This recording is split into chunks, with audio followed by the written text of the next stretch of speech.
5 seconds. Replying to the discussion on the demand for grant relating to famine in the Legislative Assembly, the Honorable Minister said, Mr. Speaker, sir, one Honorable Member wanted to know the procedure adopted with regard to land revenue remission during famine. He asked whether urgent methods were adopted by the government in this regard. In this connection, I spoke some time back on the floor of this House in reply to the general discussion on the budget.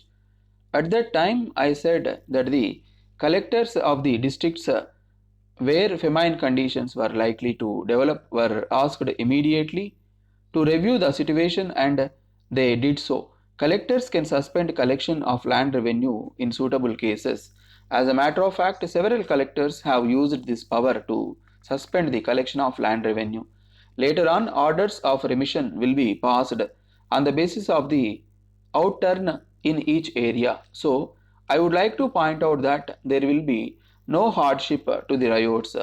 If the poor ryots have to pay the land revenue in the first instance, and if later on remission of land revenue is granted, it will result in a hardship to the ryots. That is why this method of suspension of land revenue first and remission later is adopted. Thus, it will be seen that the government have taken every care to avoid delay in the matter of sanction of remission of land revenue. Secondly, the honorable member made a suggestion with regard to water supply to places where there was scarcity of water. He said that motor transport might be used for carrying water to these places. I may tell him that it is one of the steps that has already been taken.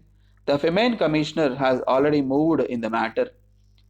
Some of the civil supplies lorries and tanks are being used to move water to areas where water is necessary. I am sure that very soon this problem will be solved to the extent possible. Thirdly, so far as provision of work is concerned, there is one difficulty. Some of these people want alternative employment as they are affected by scarcity conditions. But as a matter of fact, they are mostly agricultural laborers or agriculturists themselves. So it is natural that they would like to be provided with work near about their own places, so that when rains come, they may go back to their normal activities. This has to be borne in mind when we consider the question of providing these people with work. As far as possible, they have to be given work at a place which is near to their own villages. Fourthly, so far as roadworks are concerned, it is convenient to give these works to provide employment to those suffering people. It should be appreciated. We have been receiving representations from various organizations that these roadworks must be taken up. It is true that some roadworks that we had taken up and partially completed were neglected in the past. The present policy is this: as far as possible, after a roadwork is completed, we hand over the road in good condition to the local body concerned for maintenance.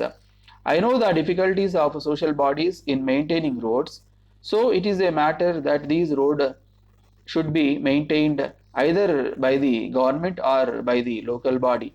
But it is necessary that every village must be provided with a road, and it should be properly maintained wherever possible.